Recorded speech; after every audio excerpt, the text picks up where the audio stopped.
Good evening बच्चों, once again welcome to Sachin classes. I hope आप लोगों का आज का जो सीएमए फाइनल का कॉस्ट ऑडिट का पेपर है वो काफ़ी अच्छा हुआ होगा।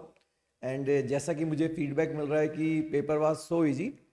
और पेपर के बारे में आइए अपन आदिश सर से बात करते हैं, जो कि वो आप कॉस्ट ऑडिट क्लास लेते हैं। तो सर, क्या कहेंगे आज के पेपर के बारे में? मतलब सर आज का जो पेपर था एमसीक्यू आर वेरी इजी। मतलब बहुत बेसिक क्वेश्चंस इन्होंने cost audit and management audit में एमसीक्यूज में लिए।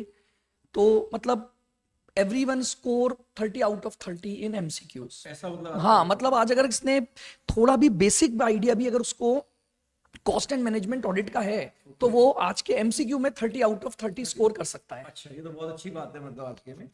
और बच्चों, सर एक चीज बताओ, जैसे in compare to the previous paper जो हम देखते हैं, तो उसके कंपैरिजन में ये पेपर ज्यादा सिंपल था या प्रीवियस वाला भी सिंपल था? नहीं सर, अगर हम प्रीवियस न्यू स्कीम के प्रीवियस तीनों पेपर्स की बात करें तो इससे पहले के जो तीनों पेपर्स थे उनके एमसीक्यू में ये था कि 50% एमसीक्यू इजी थे एंड 50% एमसीक्यू उन्होंने न्यू डिजाइन किए, मतलब मॉड्यूल की लैंग्वेज को बेस बनाकर। बट अगर मैं इस पेपर को देख रहा हूं तो इस पेपर में आपको एक basic knowledge of cost and management audit चाहिए। कोई मतलब इन डेप्थ क्वेश्चन इन्होंने इस बार पेपर में नहीं पूछा है एमसीक्यूज में। और जो बड़े क्वेश्चन हैं उसमें नो डाउट एक दो क्वेश्चन थोड़ा सा ऐसे थे कि जहां पर आपको एक एक्सपर्ट नॉलेज चाहिए थी, but overall paper is good. तो आपने जैसे आपके अपना इंस्टीट्यूट का जो सचिन क्लासेस का मॉड्यूल होता है और सीएमए जो मॉड्यूल है, तो क्या उसके बाहर था या सब कुछ मॉड्यूल में से ही था मतलब? नहीं सर, सब कुछ कवर किया हुआ था। मतलब ऑलमोस्ट ऑल जो क्वेश्चंस थे वो सब हमने क्लास में डिस्कस किए हुए थे, उसी तरह का पेपर आपका आया था इस बार।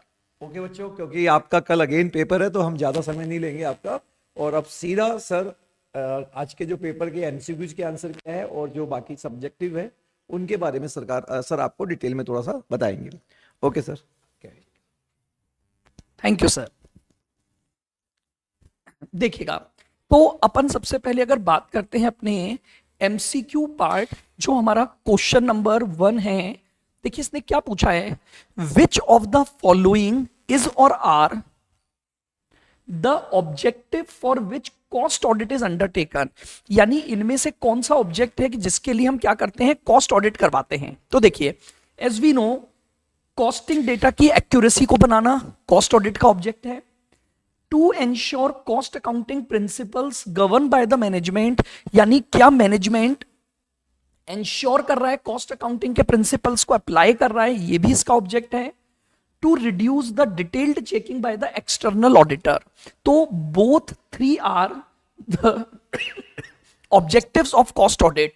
सो the correct answer of question 1 is all of the above. तो the first answer is D, all of the above. Second, which of the following is not a professional misconduct in relation to a cost accountants in practice as per the second schedule of CW Act? देखिए, code of ethics में जो हमारा schedule 1 और schedule 2 है उसके अंदर कुछ professional misconduct बताए हैं। तो क्वेश्चन क्या था कि जो प्रोफेशनल मिसकंडक्ट नहीं है is not a professional misconduct. तो fails to invite attention of material departure, that is covered in schedule 2। Second, due diligence को या निग्लिजेंट कर दिया, that is also covered in schedule 2। Fail to report the material statement, this is also covered in schedule 2। And the fourth, अगर in the opinion of council वो अगर आपके profession को डिसरेपुटेट करता है, बेसिकली जो डी है दैट इज शेड्यूल 1 पार्ट 4। तो यानी आपका जो डी ऑप्शन है वो किस में कवर होता है, शेड्यूल 1 में कवर होता है। तो सेकंड क्वेश्चन का हमारा आंसर हो गया डी। आइए question number 3, foreign exchange component of the imported material is converted at the rate. हमने CS6 किया था, तो उस CS6 में हमारे पास एक पॉइंट आता है कि अगर आप कोई भी मटेरियल फॉरेन करेंसी में लेते हो तो उसे ट्रांजैक्शन डेट की रेट पर कन्वर्ट किया जाता है, और जो फर्दर जितना भी डिफरेंस है वो कॉस्ट में ऐड नहीं होता। तो यानी इंपोर्टेड मटेरियल को हम कन्वर्ट करते हैं date of transaction. The right answer is C, आइएगा क्वेश्चन नंबर 4। देखिए 4 में इसने क्या दिया है, थोड़ा सा ब्लर है तो आप देखें, penalty paid to PF authorities. क्या किसी भी प्रकार की फाइन्स एंड पेनल्टीज को हम इंक्लूड करते हैं किसी भी कॉस्ट स्टैंडर्ड के अकॉर्डिंग? तो आंसर है नो। यानी कोई भी अगर आप स्टैच्यूटरी अथॉरिटी को किसी भी प्रकार की पेनल्टी दे रहे हो, एम्प्लॉइज कॉस्ट के रेस्पेक्ट में बात कर रहा है CS7 कि अगर आप कोई भी फाइन पेनल्टीज जो किसी भी स्टैच्यूटरी अथॉरिटी को देते हो तो वो हमारा एज पर CS7 कॉस्ट का पार्ट नहीं होता। तो द आंसर इज एक्सक्लूडेड, यानी fourth question the option is B. Fifth, management audit is useful for, management audit useful है a suggestion for the target, yes. Assistance for the management, yes, managers को assist करता है। और good staff relationship maintain करता है।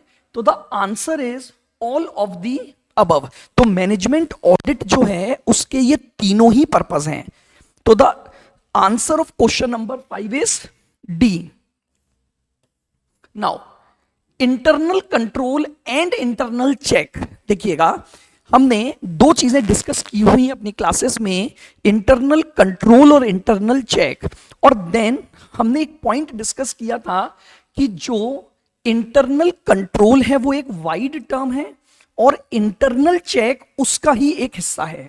तो यहां पर इन्होंने सी ऑप्शन प्रोवाइड किया है, internal control includes internal check.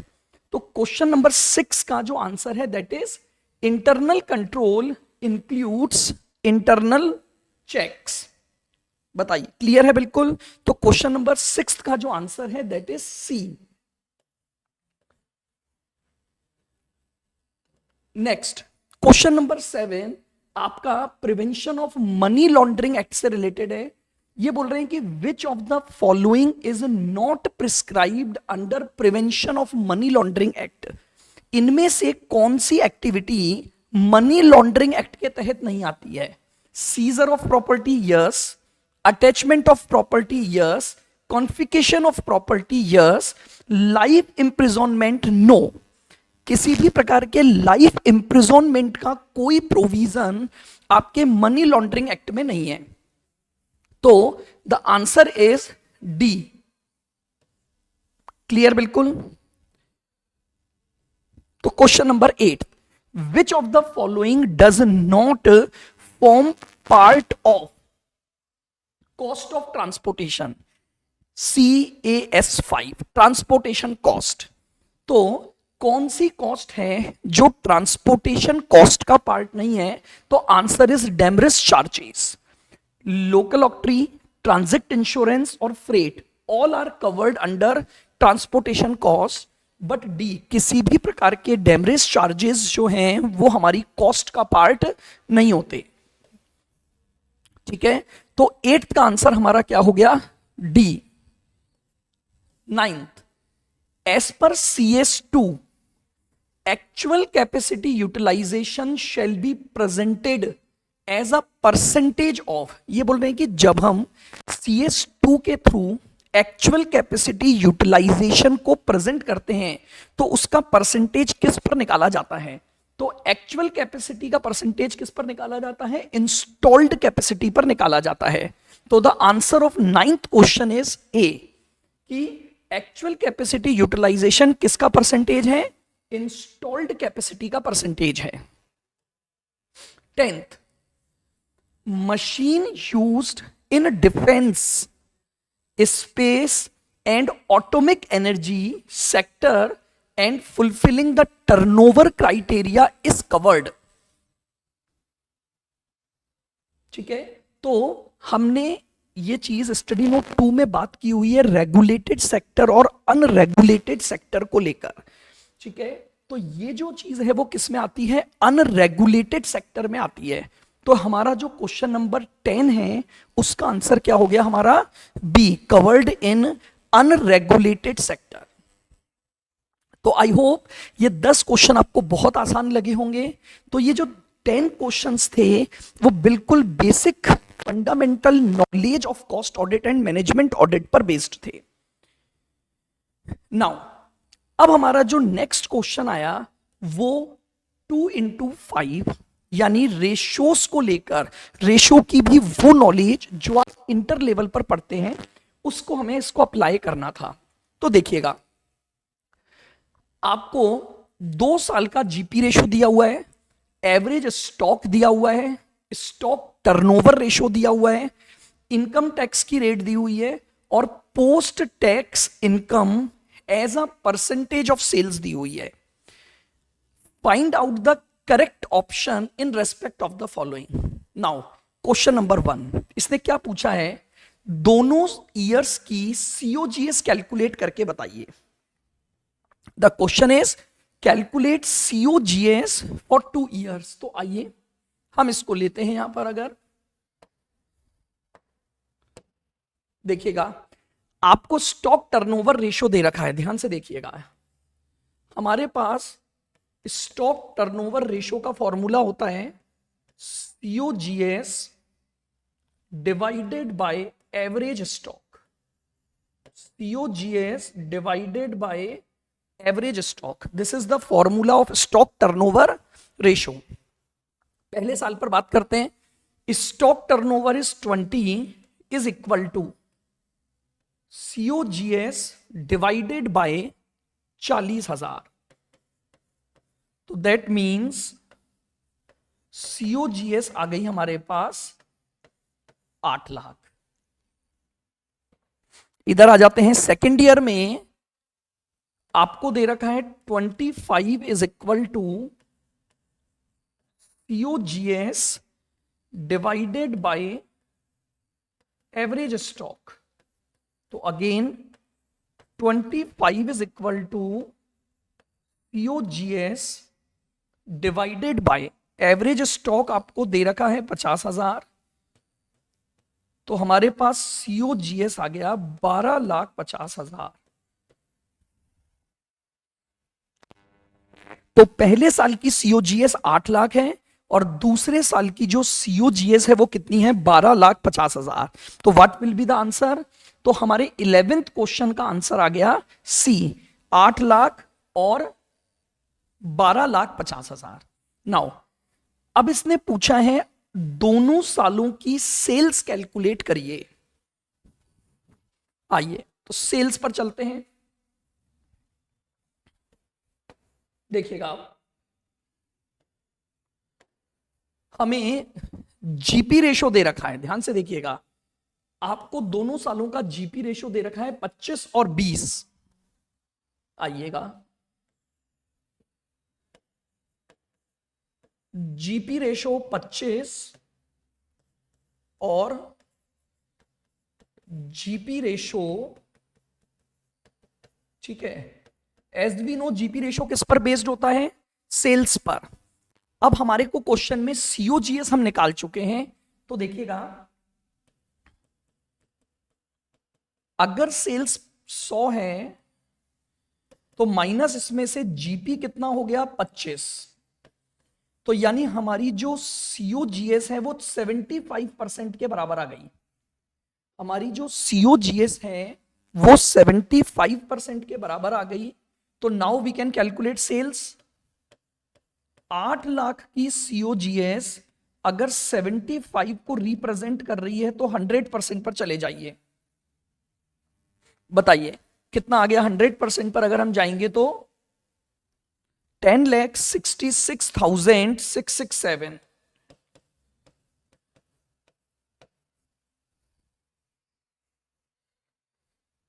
इधर आ जाइए। इधर अगर हमारी सेल्स 100 है तो देन जीपी 20 हो गया। तो हमारे पास सीओजीएस 80 ये आ गया। अब हमारे पास सीओजीएस कितनी थी, तो अगर 12,50,000 80 को रिप्रेजेंट कर रही है तो इंटू 100, तो बताइए सेल्स का अमाउंट क्या आ जाएगा।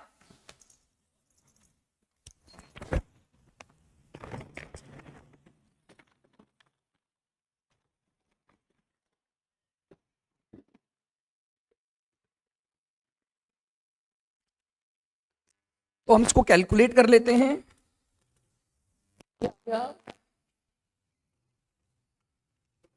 1250 डिवाइड बाई 80, तो 1562,500, 1562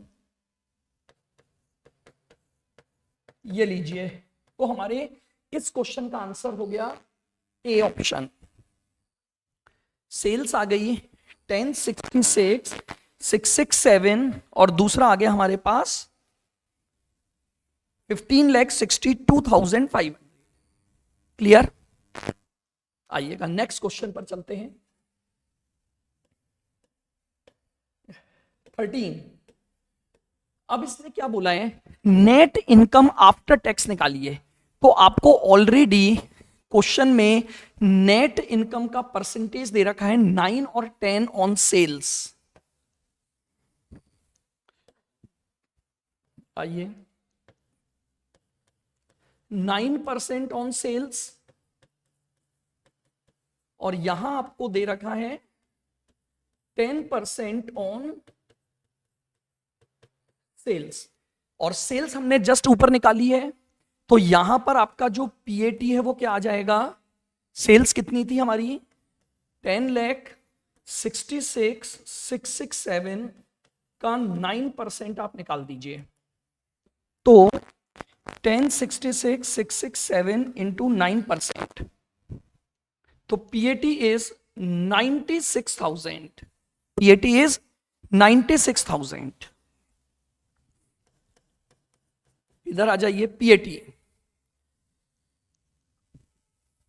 10% ऑन सेल है, 15,62,500 का 10%, तो ये हमारे पास आ गया 156,250। This is your PAT, this is your PAT. तो ऑप्शन इज ए 96,000 और 156,250, ये हमारे पास क्या आ गया, पीएटी आ जाएगा। नेक्स्ट पीबीटी निकालना है। अब नो डाउट अगर पीएटी मैंने निकाल लिया और क्वेश्चन में टैक्स रेट 30% दे रखी है, तो यानी मैं पीबीटी निकाल सकता हूं। तो देखिएगा पीबीटी क्या हो गया, 96,000 अगर आफ्टर टैक्स है तो ये 70% के बराबर हो गया इंटू 100। तो हम 96,000 डिवाइडेड बाय 70%,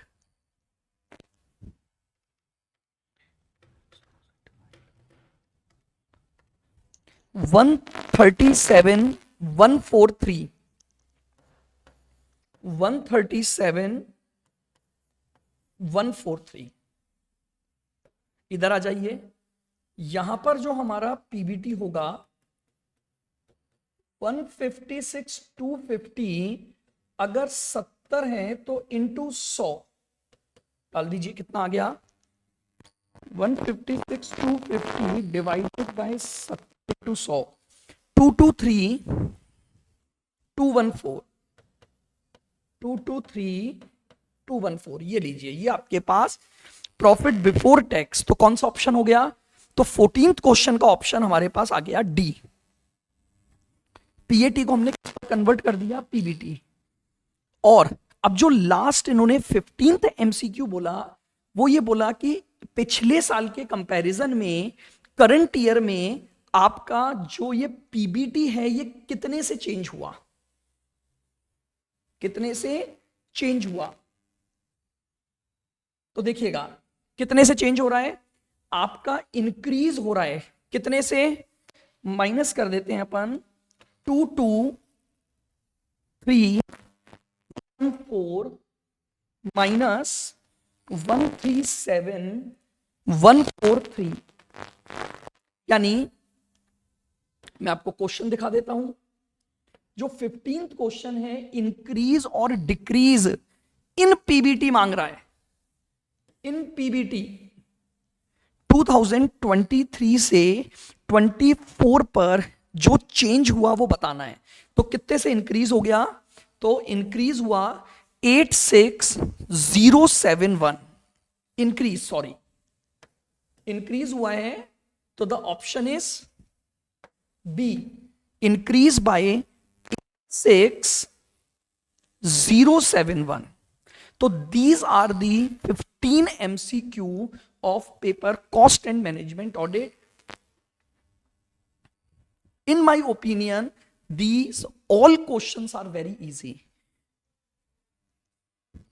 कोई भी क्वेश्चन जो इस पेपर में आया वो आपका ऐसा नहीं था कि आपको कहीं इसमें कोई तकलीफ होती। तो ये आपका पूरा 30 मार्क्स का पॉइंट हो गया। देखिएगा, आफ्टर दैट अगर हम आगे जाते हैं तो क्वेश्चन नंबर 3 भी बिल्कुल आसान था। क्वालिफिकेशन और disqualification of cost auditor as per Companies Act आपको समझाना था। और सेकंड पार्ट में एक कॉस्ट ऑडिट प्रोग्राम की चेकलिस्ट ड्रॉ करनी थी production of manufacturing unit product wise, कि अगर आप एक प्रोडक्ट, कई तरह के प्रोडक्ट बना रहे हैं तो उसमें प्रोडक्ट वाइज चेकलिस्ट कैसे बनाओगे। तो this question is direct question, तो आप बिल्कुल आसानी से इसका आंसर दे सकते हैं। नाउ 4th A, हाँ, this question needs some efforts. 4th के ए में इसने क्या बोला है, एक सीमेंट मैन्युफैक्चरिंग कंपनी का आपको डेटा दिया हुआ है बहुत सारा, एंड देन आपको कंपनी की परफॉर्मेंस बतानी है और suggestion for the improvement. That means आपको यह समझाना है कि प्रीवियस ईयर के कंपैरिजन में करंट ईयर में जो चेंजेस आ रहे हैं, जैसे मान लीजिए फॉर एग्जांपल ये तो हमारा बेस हो गया और ये हमारा करंट ईयर हो गया, तो हम यहां से यहां जो आ रहे हैं, तो आपको हर एक पॉइंट पर यह बताना है कि कंपनी की परफॉर्मेंस कैसी है, और साथ ही साथ अगर आप इसको इंप्रूव करना चाहते हैं अपनी परफॉर्मेंस को, तो आपके सजेशंस आपको देने हैं। Which question needs some in depth knowledge of cost audit. Now B part is very easy, direct इस तरह के कई क्वेश्चन आपके पास ऑलरेडी स्कैनर्स में आ चुके हैं। CA7 के हिसाब से आपको एम्प्लॉइज कॉस्ट कैलकुलेट करके बतानी थी और क्लियरली ये इंडिकेट करना था कि इनमें से कौन कौन से आइटम जो CA7 में कवर नहीं होते हैं। तो दैट इज, अगर आप देखोगे तो सेम इस तरह के क्वेश्चंस पास्ट ईयर के पेपर्स में आपके पास अवेलेबल हैं। Now value added, a basic question of value added statement. Question number 5th के ए में आपको सिंपली 2 सालों का क्या बनाना था, वैल्यू एडेड स्टेटमेंट बनाना था। एक छोटा सा एक क्वेश्चन दिया था 7 मार्क्स के लिए, और आपको दोनों सालों का एक वैल्यू एडेड स्टेटमेंट। ये इस पैटर्न का क्वेश्चन ऑलरेडी हमारे प्रीवियस ईयर्स के पेपर में आ चुका है और हमने ऑलरेडी क्लास में इस पैटर्न का क्वेश्चन किया हुआ है। नाउ इसके साथ एक क्वेश्चन था code of ethics for certified fraud examiner as per CFE code of professional standard. Code of ethics बताने थे जो भी हमारे प्रोफेशनल स्टैंडर्ड के CFE के कोड बने हुए हैं, ये आपको इनको एक्सप्लेन करना था। आफ्टर दैट आपसे money laundering act, same question इस पैटर्न पर हमारे पास आप लॉ के पेपर में भी पढ़ते हैं। आपको बताना था, प्रोविजंस बताने थे बुक की रिकॉर्ड कीपिंग से रिलेटेड और कस्टमर ड्यू डिलिजेंस से रिलेटेड। देन अगेन एक क्वेश्चन जो अगेन आप लॉ में पढ़ते हैं, CSR ऑडिट। तो आपको बताना है कि CSR ऑडिट से आप क्या समझते हैं और what are the various steps, या किस तरीके से एक इंटरनल CSR ऑडिट करवाई जाती है। 7th क्वेश्चन में ए पार्ट इंफॉर्मेशन सिस्टम ऑडिट से रिलेटेड था। बेसिक चीजें पूछी थी कि आपको डेटा इंटीग्रिटी को मेंटेन करने के लिए आप किस तरीके से अपनी इंफॉर्मेशन ऑडिट कंडक्ट करोगे। और इसी के साथ साथ बी पार्ट में आपसे पूछा गया था कॉर्पोरेट डेवलपमेंट ऑडिट के जो एसेंशियल डायमेंशंस हैं, यानी ऐसे क्या डायमेंशंस हैं जिनको आपको ध्यान रखना पड़ेगा क्या करने के लिए, कॉर्पोरेट डेवलपमेंट ऑडिट को करने के लिए। देन 8th क्वेश्चन भी बिल्कुल सिंपल था आपका, audit of hospital we already discussed in class, और दिस इज ऑपरेशनल ऑडिट कि आप ऑपरेशनल ऑडिट क्या होती है और आपको उसके ऑब्जेक्ट बताने थे यानी आप कैसे एक ऑपरेशनल ऑडिट कंडक्ट करोगे और उसको करने के लिए आप अपने ऑब्जेक्ट्स को कैसे डिसाइड करोगे। तो बेसिक अगर मैं बात करूं तो paper is quite good, MCQs are very easy and in my opinion student बहुत इजीली इस पेपर में 60 प्लस 70 प्लस तक स्कोर कर सकता है। ठीक है, तो ये हमारा एक एनालिसिस था आज के पेपर का, जो आपका सीएमए फाइनल का कॉस्ट एंड मैनेजमेंट अकाउंटिंग, जो पेपर नंबर हमारा 17 है। ठीक है, थैंक यू स्टूडेंट्स।